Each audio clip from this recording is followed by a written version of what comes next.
Hey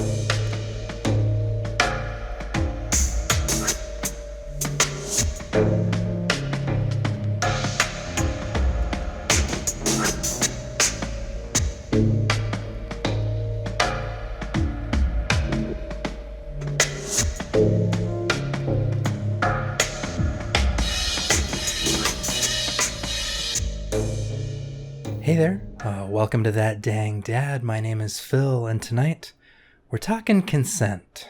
This one isn't going to be a barrel of laughs, but as a cis guy, I really want to talk to other cis guys because I think this conversation is one that a lot of guys just don't have with each other, and it's one that I think a lot of guys just don't know how to have in general. I want us to talk more openly about this stuff, so I'm going to lead the way, even though it involves telling you about a time that I did something that I'm not proud of. Trans guys, consent is of course important for you too, so please stick around. And while I am not a non-guy, I have it on good authority that non-guys aren't immune from violating consent, so you all might as well stick around too. Anyway, as you might have guessed, we're going to get a little heavy tonight, so this is your content warning for discussions of, but not graphic depictions of, sexual assault and things in that nature. Anyway, let's get to it.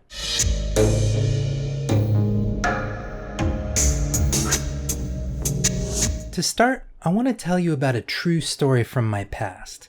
This happened about 20 years ago during my first stint in college. I had just joined a fraternity. I won't say which, but let's just say they were not exactly a Legion of Honorable Gentlemen.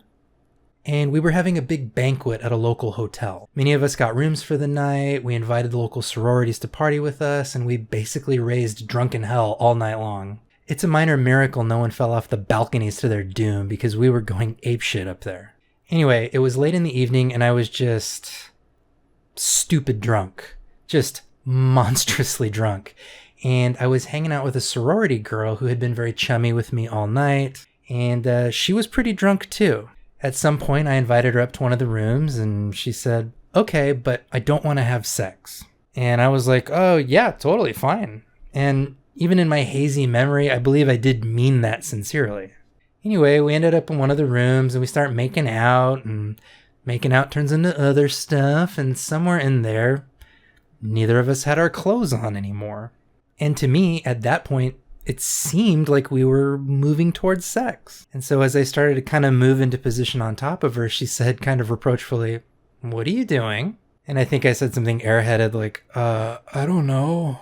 And she said, "I told you, I don't want to have sex." And at that point, I stayed where I was and did one of those pouty, like, "Oh, come on, are you sure?" And again, she said no. I don't remember what I was thinking. My memory of most of this evening is very in and out because of the alcohol, but I remember basically kind of staying on top of her for maybe 10 seconds. There was no penetration, but I wouldn't say I was disengaging either. Eventually I said, "Oh, yeah, right, okay," and I moved off of her. I don't remember if we continued to make out after that, but eventually we put our clothes back on, we rejoined the party, and I drunkenly fell asleep in an elevator at some point. Anyway, that's the story, so let's dig into it.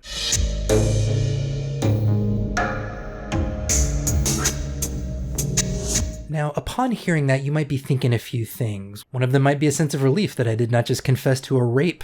You might be saying something like, "But sounds like you stopped, so what's the problem?" And this is what I want to talk about with my fellow boys, because I think there's a few problems here. First things first, she was drunk. Having sex with someone who is too drunk to consent or too drunk to withdraw consent is rape. And yes, I was extremely drunk too. Was I too drunk to consent? Probably. Does that make any sexual encounter between us just like a wash then? I don't think so, and I'll tell you why. Because here's problem number 2. Not only did she establish a boundary before we started making out, she said it again while we were naked together, and I did not immediately respect that boundary. I hemmed and hawed and did a little begging, and I didn't disengage for around 10 seconds. That might not seem like a long time, but imagine it from her perspective. A man who was bigger than her basically had her pinned down alone in a hotel room. The only other people within earshot, that man's drunken frat brothers. She had no power, no resources, and no allies. She was completely at my mercy, and 10 seconds spent wondering if you're about to be raped is too long. I may have been too drunk to have sex myself, but the power dynamics were extremely in my favor at that moment. And this brings me to the third problem, and the one that I'm most ashamed of. She articulated a boundary, and I did not respect it in my own mind. Once the clothes were off, I thought there was room for negotiation. I thought there was room for persuasion, maybe. She told me definitively that she did not want to do something, and at some point, I thought maybe I could change her mind. In the real nitty-gritty world of sexuality, there's always going to be some negotiation between partners, some back and forth, some improvisation on the fly. Someone tries this or touches that, and maybe the other person is surprised, maybe they're uncomfortable at first, and they either decide that they don't want to continue, or maybe they decide to see how it goes, or maybe somebody has previously said they don't want to do something, but in the heat of passion, they decide to go for it, give it a shot. This happens all the time in healthy sexual encounters. But going back to the setting of my story, my partner had no power and no means of escape from me, so any negotiation involved her negotiating from a position of powerlessness. What if I had said, "Oh, come on, are you sure?" And in that moment, she did the mental math about her situation and just said, "Ugh, fine, get it over with." Is that consent? It's certainly not enthusiastic consent, and I would argue it's not consent at all. If someone acquiesces to a sexual encounter because they're afraid of the consequences of saying no, that's not consent. A hostage cannot meaningfully consent to their captor. An incarcerated person cannot meaningfully consent to a prison guard. And this dynamic applies to teachers and students, athletes and coaches, and other kinds of relationships where one person holds all the cards. This is the real reason that I'm ashamed of this incident. There was a very real likelihood that we could have ended up having sex with her grudging permission, and thus, there is an alternate universe uncomfortably close to this one where I am a frat boy rapist. Deep down in my heart, it makes me sick to think that this all came down to luck, not my moral character.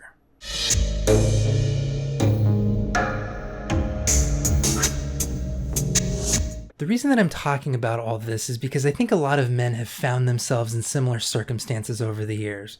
Maybe not drunken frat boy antics, but bar hopping hookup culture, or even just a really toxic relationship. When this incident went down, I think I was 19 or 20, and I don't think I'd ever even heard the word consent used in the context of a sexual encounter. Like most guys, when I imagined rape, I imagined some creeper jumping out of the bushes, or someone breaking into a stranger's house. Nobody in high school or college had ever discussed the concept of sexual consent with me, either in sex ed or anywhere else. Not only that, but I was a quote-unquote good church kid at the time, and you know damn well my church had nothing whatsoever to say about sexual consent.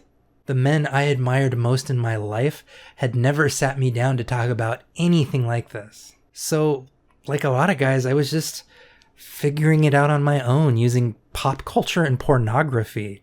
Not great. Here in 2022, in a lot of ways, I think the communication side of things is somewhat better than it was back then. Consent is a word that people know about. Conversations about "baby, it's cold outside" or blurred lines happen out in the open. And there's just a lot more chatter about the concept in places that even the Brettist of Kavanaughs can't avoid it. I'm not saying that American rape culture is any better than it was back then, but at least the lexicon is getting a little bit better and a little more familiar. But knowing the theory isn't enough, and I think a lot of us guys have not properly, if at all, processed the role that we've played in sexual violence in our pasts. In fact, the real inspiration for this video came from a conversation with a dear friend of mine in which she confided that a man she'd been seeing very casually admitted to raping an ex, and admitted it in such a way that it was clear he did not understand it to be rape at all. And he became very hostile when she tried to bring that up.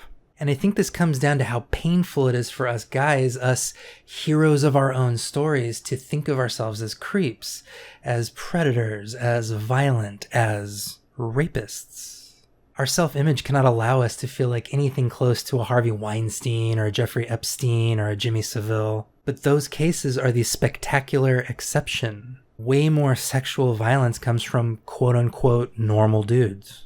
But if we can't stomach facing our own complicity and our own bad behavior, we're going to be hardwiring our brains to disbelieve victims, to ignore power imbalances, to downplay sexual violence in organizations that we care about, and to center our own egos instead of the people deserving safety, dignity, and justice. The woman in my story, I don't know what she thinks about that evening. I don't know if she was scared or sad or relieved and glad that she picked me instead of some other guy. You know, we hung out once after that night before I dropped out of college, and we had a very warm conversation about our future, where we thought we were going, how we thought we would get there. She seemed very relaxed around me, so maybe she never thinks about this night. Or maybe she was just being cordial and she thinks about it all the time. I really don't know, and even if I knew how to find her 20 years later to ask, I wouldn't. But the point is that if she wanted it, even this far from the incident, I owe her some kind of acknowledgement and some kind of apology for the harm that I caused her. And here in 2022, mentally and emotionally, I'm capable of that acknowledgement and that apology and whatever other restorative action is appropriate in this circumstance. Because I've grappled with it. I've accepted the breach that I committed. I've come to grips with my disrespect and my violation of her consent, and I'm willing to face the man in the mirror and the woman that I wronged and do what I need to do to set things right. But how many other men are out there right now having done similar things who cannot admit to themselves that they fucked up? How many other men are out there right now making excuses for themselves or their friends, downplaying their actions and denying their victims the basic human dignity of an honest acknowledgement?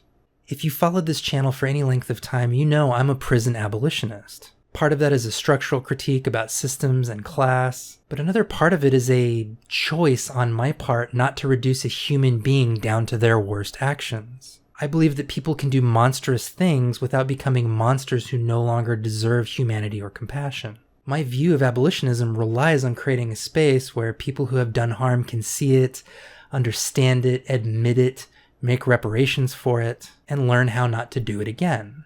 But boys, none of that is possible if we can't first be honest with ourselves about our own behavior. I'm not saying it's easy, but we gotta do it. If not for our own selves and our communities, for the next generation of men using us as role models, whether we like it or not.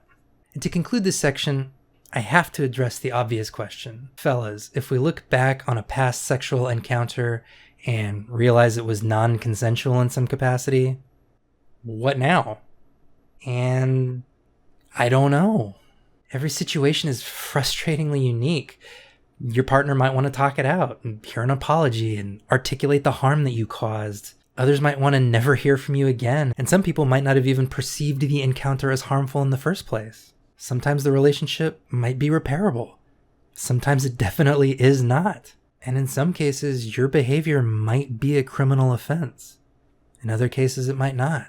Whatever the situation, I think the primary answer to now what is admit it, own it, and confront it in yourself. I think this starts with sincere self-reflection, and for some of you, working through it with a professional might be very helpful in terms of keeping you honest with yourself. It's something you're gonna have to carry with you, but that can be a good thing. It can be something that you carry that helps you not do it again and encourages you to educate your friends on how not to do it in the first place. Your worst actions don't define you as a monster, but they can define your future path as someone with more empathy, more humility, and more commitment to justice and compassion.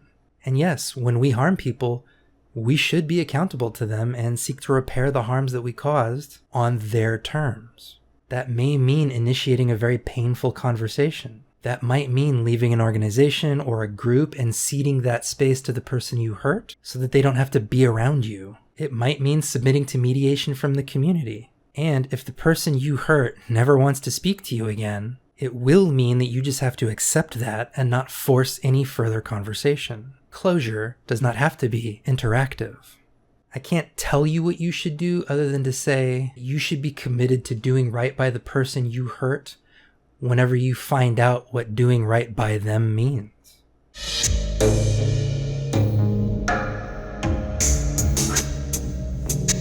Now, I do want to acknowledge a few things. First and foremost, I've been addressing my fellow men as potential or actual perpetrators, but men can be victims of sexual assault and consent violations too. And I think male consent is a vastly under-discussed element of sexual communication because of the sexist myth that all men want sex all the time. There are plenty of men on the asexual spectrum who may want sex rarely or never or even be repulsed by it. Or some men might just not be feeling it with a certain person for any number of reasons. And yes, some men in those situations have had their consent violated, be that through the use of intoxicants, all the way through threats and emotional and even physical abuse. And that includes abuse by women. I know men who have been abused and raped by wives and girlfriends. It happens, and I know some of those men feel like they get very little support or even sympathy because, hey, all guys want sex, right? So yes, if you're a guy who's on the other side of this, I'm with you. But statistically, men are the ones more likely to be engaging in this bad behavior, and it's these men I'm trying to have a conversation with before it's too late. And again, I don't want to exclude trans, non-binary, agendered people in this discussion. It's just not an angle that I'm able to do justice to. But I do want to acknowledge that people of every gender and no gender are capable of violating consent, and everybody, regardless of their gender situation, deserves dignity and respect and to have their autonomy honored. And lastly, at the risk of veering into cancelable territory, please just give me a charitable read on this. I also want to acknowledge that sexuality and power dynamics can be weird and fluid and confusing and sometimes fall into gray areas. My partner likes the way that I kiss her when I'm drunk, and sometimes she encourages me to imbibe to that end. If I intentionally set out to get boozy to enhance that intimate activity, is my consent imperiled later when I'm good and drunk? Or does my sober intention to be drunk and intimate carry over into my drunken state? One for the philosophers, perhaps, but I can honestly say I've never felt taken advantage of in any of these scenarios. However, someone else in that exact same scenario might feel very icky about it for any number of reasons. Some people enjoy getting fucked up and having casual sex with strangers. For other people, the time that happened was a legitimate violation that has haunted them ever since. Or for another weird area, some couples are just very badly sexually mismatched. Some people really enjoy sex and want it all the time. Other people tolerate it but don't crave it. And some people don't need it or want it at all. In my opinion, it's perfectly reasonable for a partner with a high sexual appetite to say something like, my sexual needs are not being met with our current frequency or style. I would like to explore a higher frequency or more adventurous styles with you. And if that's not something that you're comfortable with, we're probably just not a good match moving forward.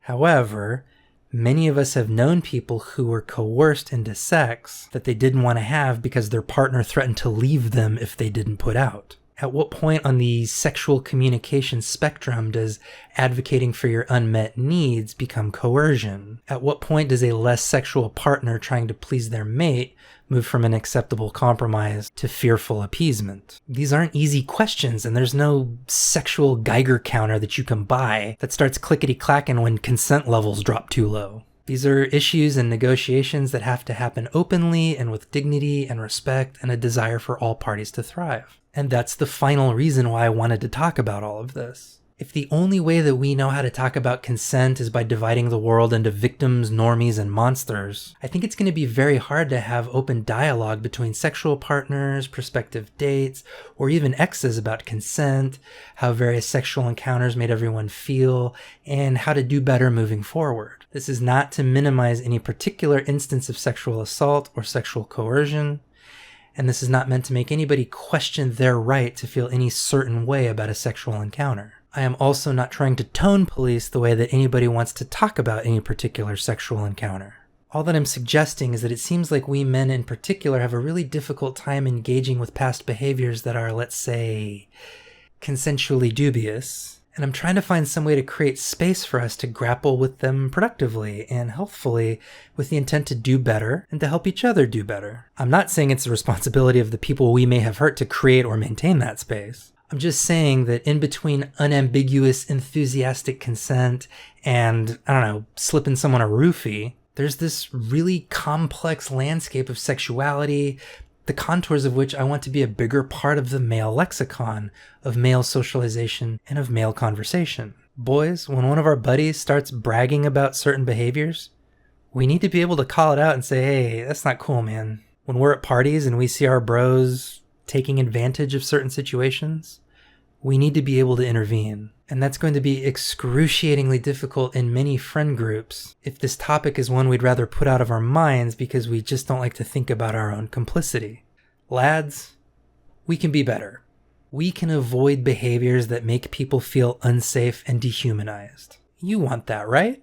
And if we fucked up in the past, we can learn from it and be better moving forward and teach other people not to make our same mistakes. You're down with that, yeah?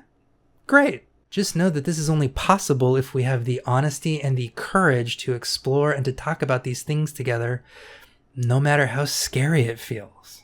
Anyway, what do you all think about all this? Normally I ask you to share your own stories in the comments, but not quite sure what kind of response that would get for this kind of video. I mean, definitely, if you're somebody who has had their consent violated and you want to talk about it in the comments to educate others, I would love for you to share. And are there other consent gray areas that you think we should talk about and navigate, or do you think it's inappropriate to even call those things gray areas?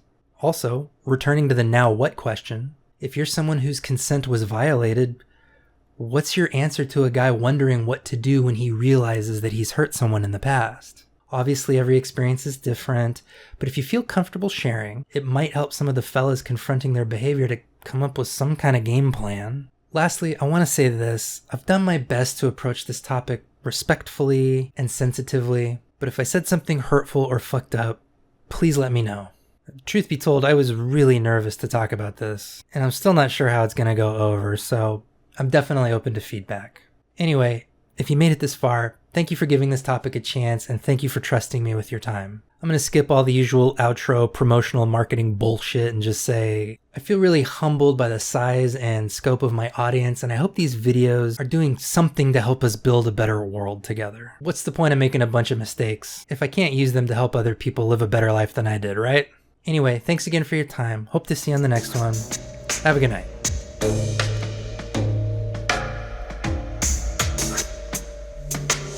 Thank